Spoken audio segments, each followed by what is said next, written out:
السلام علیکم ورحمۃ اللہ وبرکاتہ۔ میں ہوں علی مدینہ شریف سے۔ سب سے پہلے درود السلام صلی اللہ علیہ حبیبہ محمد وآلہ وصحبہ وسلم۔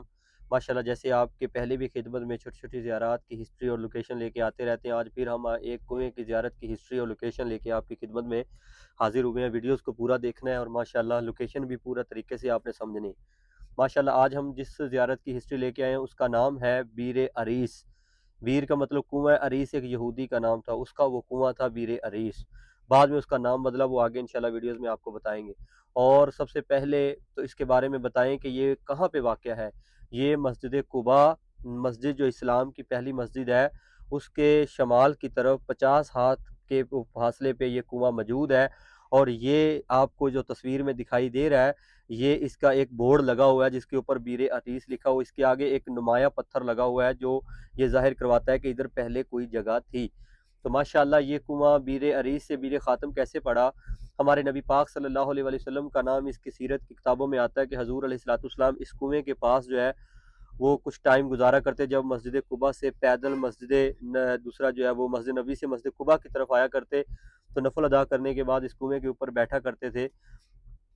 اور ایک دفعہ کا واقعہ کہ حضور علیہ الصلوۃ والسلام ایسے ہی اس کنویں کے پاس بیٹھے ہوئے تھے اور اس کے چاروں طرف چھوٹا سا ایک باغ تھا اور اس کو دروازہ لگا ہوا تھا۔ سب سے پہلے دروازے پہ دستک ہوئی تو حضور علیہ الصلوۃ والسلام نے پوچھا یہ کون ہے؟ انہوں نے بتایا کہ یہ حضرت ابوبکر صدیق ہے۔ حضور نے فرمایا اس کو جنت کی بشارت دے دو۔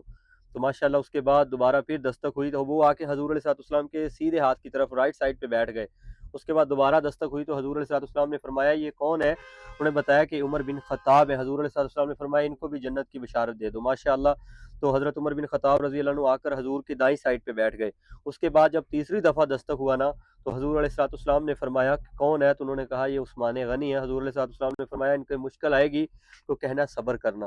حضور علیہ الصلوۃ والسلام نے ایک جو ہے وہ نشانی بتا دی تھی اور ان کو بھی جنت کی بشارت دے دو۔ وہ حضور علیہ الصلوۃ والسلام کے سامنے کی طرف آ کر بیٹھ گئے۔ اس کے بعد کیا ہوا؟ ہمارے نبی پاک صلی اللہ علیہ وآلہ وسلم جو ہے وہ سنت کے مطابق صحابہ کرام بھی اس کنویں کے اوپر آ کے بیٹھا کرتے تھے۔ حضرت سیدنا ابوبکر صدیق بھی اور حضرت عمر بن خطاب بھی، حضرت عثمان غنی رضی اللہ عنہ کے دور کا واقعہ ہے، وہ اس کنویں کے اوپر بیٹھے تھے اور ایک واقعہ ہوا حضور علیہ الصلوۃ والسلام کے، جیسے کہ آپ سب کو پتہ ہے ایک انگوٹھی تھی مہر نبوت والی جس سے حضور علیہ الصلوۃ والسلام مہر لگایا کرتے تھے، اور یہ حضور علیہ الصلوۃ والسلام نے 7 ہجری میں بنوائی تھی۔ اس کے اوپر اللہ محمد رسول لکھا ہوا تھا، اور ماشاءاللہ اس کی یہ جو تصویر آپ کو میں دکھا رہا ہوں یہی والی اس کی تصویر تھی، مثلا کہ اس مثلا جو ہے وہ طریقہ کار سے بنی ہوئی تھی۔ تو جب تک وہ انگوٹھی دنیا میں رہی کوئی فتنہ سر نہیں اٹھا سکا۔ تو حضرت عثمان غنی رضی اللہ عنہ اس کنویں کے پاس بیٹھے ہوئے تھے اس کے اوپر، تو وہ انگوٹھی کی جو ہے وہ ان کے ہاتھ سے اس کنویں کے اندر گر گئی۔ 3 دن تلاش کرنے کے باوجود بھی وہ انگوٹھی جو ہے وہ